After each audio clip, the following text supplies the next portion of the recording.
السلام علیکم ورحمۃ اللہ۔ پیارے بھائیوں اور میری معززات ماؤں بہنوں، بلوغ المرام کتاب الحج باب المواقیت سبق نمبر ہے 153 بسم اللہ الرحمن الرحیم۔ عن ابن عباس رضی اللہ تعالی عنہما ان النبی صلی اللہ علیہ وسلم وقت لأہل المدینۃ ذی الحلیفۃ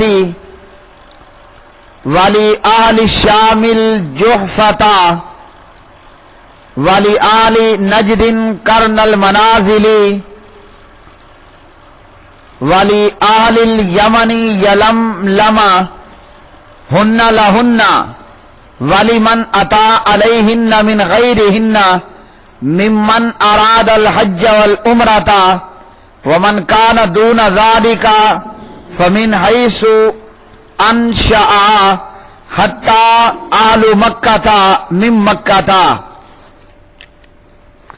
حضرت عبداللہ بن عباس رضی اللہ تعالی عنہما راوی ہیں،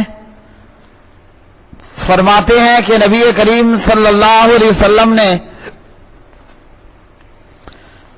مدینہ والوں کے لیے ذو الحلیفہ، شام والوں کے لیے جحفہ اور نجد والوں کے لیے قرن المنازل اور یمن والوں کے لیے یلملم کو احرام باندھنے کی جگہیں میقات مقرر فرمایا، اور یہ میقات ان جگہوں والے لوگوں کے لیے ہے جن کا ذکر ہوا، اور ان لوگوں کے لیے بھی ہیں جو دوسرے شہروں سے آئیں اور ان کے پاس سے حج یا عمرے کے ارادے سے گزریں، اور جو لوگ ان میقات کے اندر کی جانب میں ہوں وہ جہاں سے چلیں وہیں سے احرام باندھیں، یہاں تک کہ مکہ والے مکہ ہی سے احرام باندھیں۔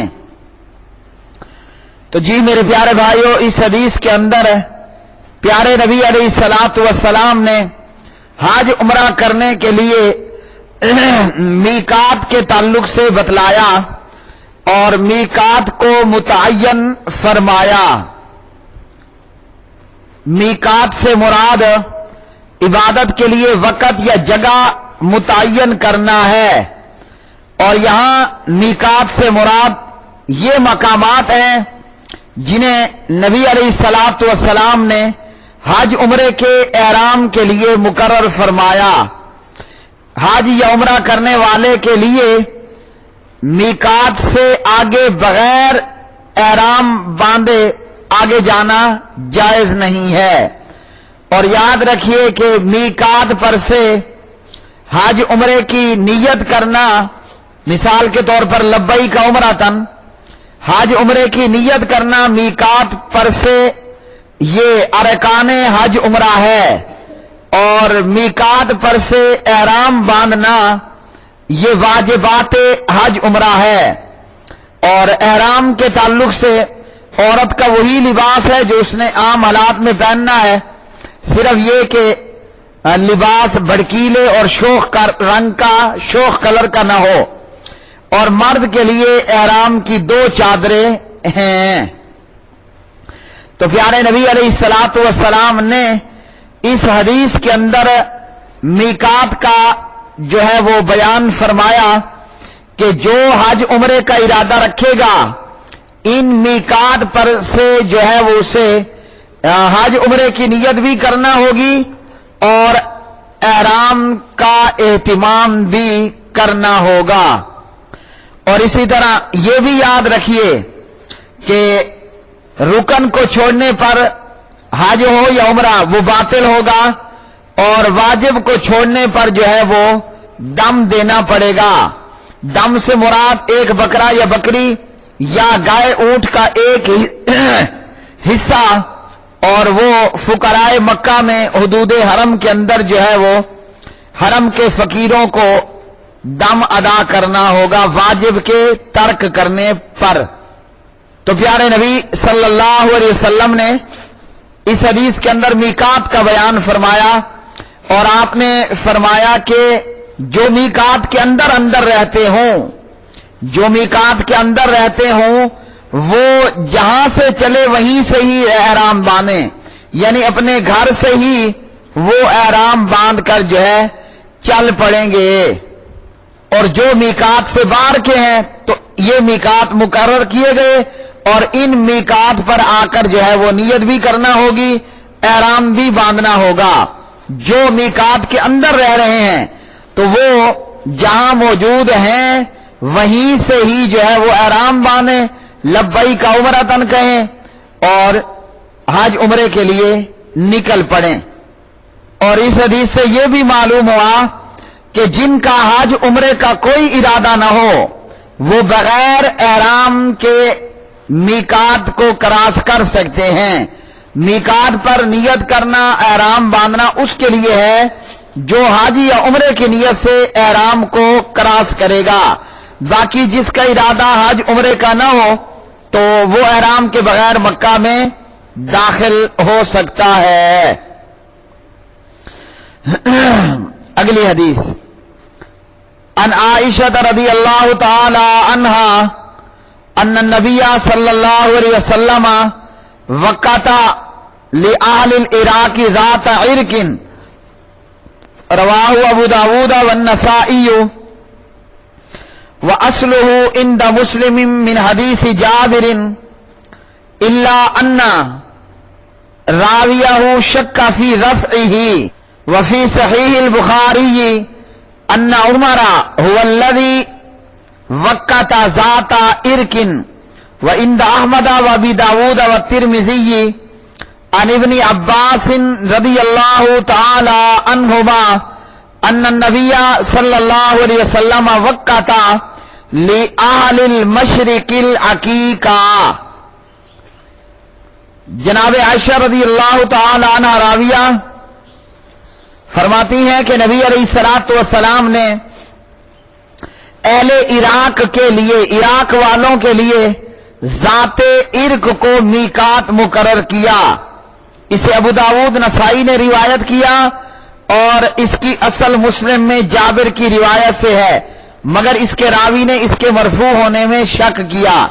اور صحیح بخاری میں ہے کہ امیر المومنین خلیفۃ المسلمین، خلیفہ برحق، امام برحق جناب عمر رضی اللہ تعالی عنہ وہ شخص ہیں جنہوں نے ذات عرق کو میقات مقرر کیا تھا۔ احمد اور ابو داود اور ترمذی میں جناب ابن عباس رضی اللہ عنہ سے مروی ہے، نبی علیہ الصلوۃ والسلام نے مشرق والوں کے لیے عقیق کو میقات مقرر فرمایا۔ تو پیارے بھائیو، اس حدیث سے یہ معلوم ہوا کہ نبی علیہ الصلوۃ والسلام نے ذات عرق عراق والوں کے لیے میقات مقرر کیا۔ ذات عرق یہ مکہ مکرمہ سے شمال مشرق میں 94 کلومیٹر کی مسافت پر واقع ایک جگہ کا نام ہے، اور یہ کرنے منازل کے برابر اس کے شمال میں واقع ایک چھوٹا سا پہاڑ ہے۔ اب عائشہ کی روایت میں ہے کہ نبی علیہ السلام نے اہل عراق کے لیے ذات عرق کو میقات مقرر کیا، اور بخاری کی روایت میں ہے کہ عمر نے جو ہے وہ ذات عرق کو میقات مقرر کیا ہے۔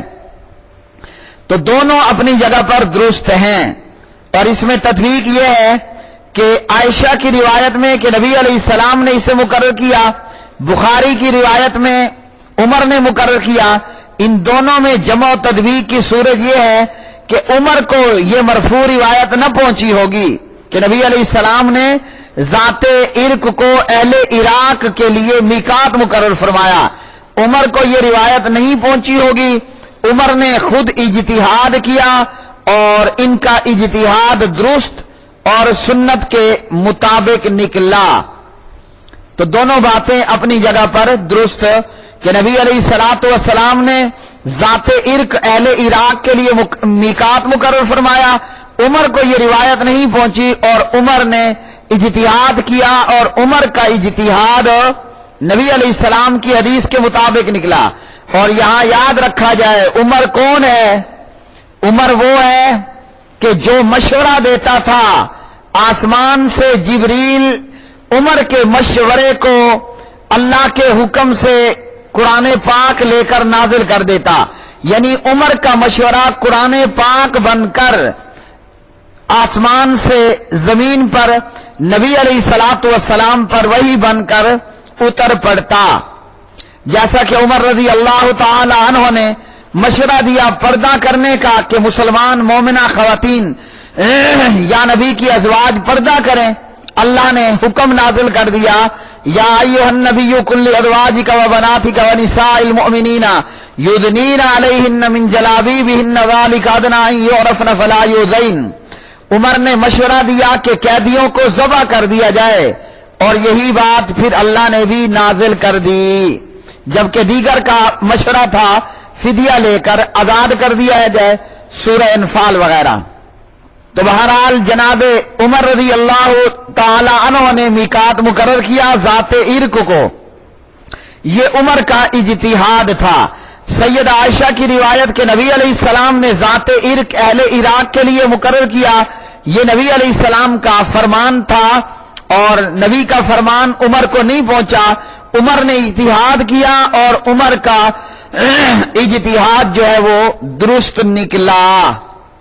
اسی طرح جو ہے وہ عقیق کو جو ہے نبی علیہ السلام نے اہل مشرق کے لیے میقات مقرر فرمایا.